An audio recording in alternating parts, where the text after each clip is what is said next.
স্মরণ কর, এই কিতাবে উল্লিখিত ইব্রাহিমের কথা, সে ছিল সত্যনিষ্ঠ নবী। যখন সে তাহার পিতাকে বলিল, হে আমার পিতা, তুমি তাহার ইবাদত কর কেন, যে শুনে না, দেখে না এবং তোমার কোনোই কাজে আসে না? হে আমার পিতা, আমার নিকট তো আসিয়াছে জ্ঞান, যাহা তোমার নিকট আসে নাই, সুতরাং আমার অনুসরণ কর, আমি তোমাকে সঠিক পথ দেখাই। হে আমার পিতা, শয়তানের ইবাদত করিও না, শয়তান তো দয়াময়ের অবাধ্য।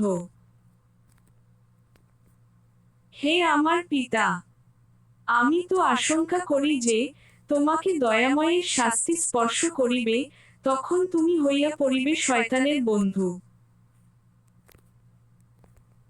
পিতা বলিল, হে ইব্রাহিম, তুমি কি আমার দেব দেবী হইতে বিমুখ? যদি তুমি নিবৃত না হও, তবে আমি প্রস্তরাঘাতে তোমার প্রাণ নাশ করিবি, তুমি চিরদিনের জন্য আমার নিকট হইতে দূর হইয়া যাও। ইব্রাহিম বলিল, তোমার প্রতি সালাম। আমি আমার প্রতিপালকের নিকট তোমার জন্য ক্ষমা প্রার্থনা করিব, নিশ্চয় তিনি আমার প্রতি অতিশয় অনুগ্রহশীল। আমি তোমাদের হইতে ও তোমরা আল্লাহ ব্যতীত যাহাদের ইবাদত কর তাহাদের হইতে পৃথক হইতেছি। আমি আমার প্রতিপালককে আহ্বান করি, আশা করি, আমার প্রতিপালককে আহ্বান করিয়া আমি ব্যর্থকাম হইব না।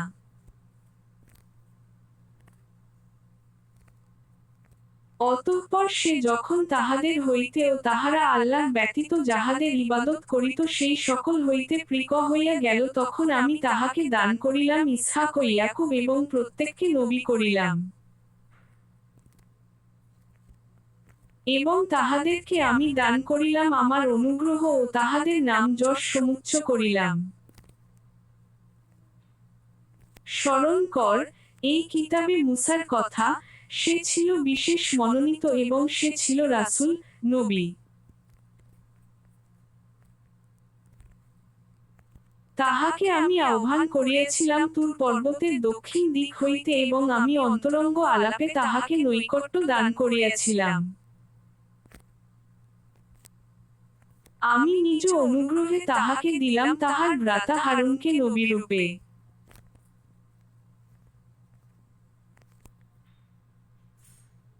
স্মরণ কর, এই কিতাবে ইসমাইলের কথা, সে তো ছিল প্রতিশ্রুতি পালনে সত্যাশ্রয়ী এবং সে ছিল রাসূল, নবী।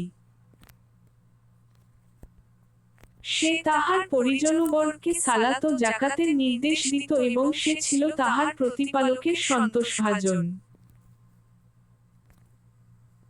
স্মরণ কর, এই কিতাবে ইদ্রিসের কথা, সে ছিল সত্যনিষ্ঠ নবী। এবং আমি তাহাকে উন্নবিত করিয়াছিলাম উচ্চ মর্যাদায়।